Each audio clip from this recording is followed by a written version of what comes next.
ایک بات بڑی ضروری ہے، وہ میں نے آپ سے ضرور کرنی ہے۔ ایک آیت ہے قرآن پاک کی سورۃ بقرہ پہلا سپارہ آیت نمبر 120۔ اللہ تعالیٰ نے ایک حد بیان کر دی، فرمایا وَلَن تَرْضَىٰ عَنْكَ الْيَهُودُ وَلَا النَّصَارَىٰ حَتَّىٰ تَتَّبِعَ مِلَّتَهُمْ۔ فرمایا یہ یہودی اور عیسائی تم سے ہرگز راضی نہیں ہوں گے۔ یہ قرآن ہے اور سادہ ترجمہ تفسیر کی بھی ضرورت نہیں۔ یہ معاہدے کر لیں، محبت کے وعدے کر لیں، یہ تم سے راضی نہیں ہوں گے۔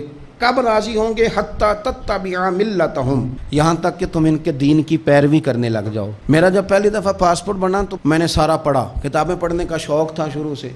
اس کے ہر صفحے پہ لکھا ہے کہ سوائے اسرائیل کے، یعنی آپ پوری دنیا میں یہ سبز ہلالی پاسپورٹ لے کے جا سکتے ہیں، خبردار اسرائیل آپ یہ پاسپورٹ لے کے نہیں جا سکتے۔ یعنی اتنی نفرت کسی ملک سے کہ اس پر لکھ کے چھاپ دیا ہر صفحے پر کہ یہ پاسپورٹ سوائے اسرائیل کے ہر ملک کے لیے کارآمد ہے۔ میرا سوال ہے عرب کے ان لیڈروں سے جنہوں نے اسرائیل کے ساتھ معاہدہ کیا، مجھے بتاؤ تمہیں فلسطین کی بیٹیاں بھول گئی نا ساری کی ساری؟ تمہیں وہ ماں بھول گئی نا جو مسجد اقصیٰ کے دروازے پہ کھڑی ہو کے چیخیں مارتی تھی اور کہتی تھی کوئی علی کو خبر کرو کہ میری بچیاں قید میں ہیں؟ وہ بھول گئی؟ تمہیں وہ بہن بھول گئی نا جس پر شراب کی بوتل انڈیڑتے تھے اسرائیل کے فوجی؟ وہ آپ کو ابھی بھی ویڈیو مل جائے گی، وہ انڈیلتے تھے شراب کی بوتل، اسے پکڑتے تھے، دست درازی کرتے تھے، اور وہ بیٹی کہتی تھی یا رحمت للعالم۔ بھول گیا تمہیں وہ سارا کچھ؟ تم نے 1 منٹ لگایا اور تم معاہدہ کس سے کروا رہے ہو؟ امریکہ کے صدر سے؟ اتنا ظلم کیا تم نے، اتنا قاتل کے ساتھ معاہدہ؟ کیا سمجھتے ہو فلسطین والوں کا کوئی والی وارث نہیں؟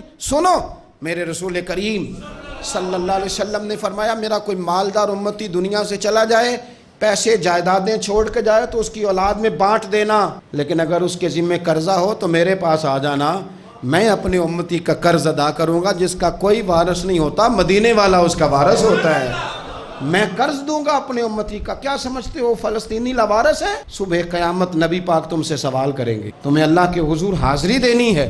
کیوں نہیں صلح کرتا اسرائیل فلسطین کے ساتھ؟ لبنان کے ساتھ دوستی کیوں نہیں کرتا؟ شام سارا کٹ گیا اسرائیل کی وجہ سے، اور آج تمہیں خیال آیا ان کے ساتھ معاہدہ کرنے کا؟ ہمیں سبق پڑھاتے ہو، خدا سے ڈرو۔ اور پھر اقبال کہتے ہیں مسلمانوں سے مایوس نہ ہونا، حکمرانوں سے زیادہ امیدیں بھی نہ لگانا۔ وہ جو چھوٹے چھوٹے لوگ نکلے تھے نا صحرا سے، بظاہر غریب تھے، بظاہر ان کے پاس مال نہیں تھا، وہ خالد بن ولید جیسے، وہ سعد بن ابی وقاص جیسے، بظاہر ان کے پاس زیادہ اسلحہ نہیں تھا۔ اقبال کہنے لگے مایوس نہ ہونا، یہ نہیں کہنا بن کچھ نہیں سکتا، فرمانے لگے رات میں نے سنا ہے فرشتے آپس میں باتیں کر رہے تھے۔ واہ اقبال، تیرا بھی انداز کتنا نرالا ہے۔ کہنے لگے رات فرشتے آپس میں باتیں کر رہے تھے، میں نے سن لی ہیں۔ بھلا وہ کیا کہہ رہے تھے؟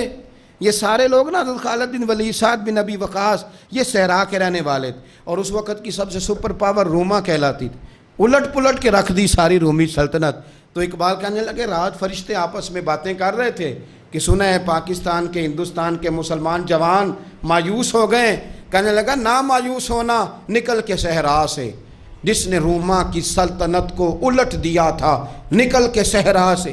گرمی دیکھو اس شعر کی، ولولہ دیکھو اس مرد کا جو مصور پاکستان ہے، نکل کے صحرا سے جس نے روما کی سلطنت کو الٹ دیا تھا، سنا ہے میں نے یہ قدسیوں سے، وہ شعر پھر ہوشیار ہوگا۔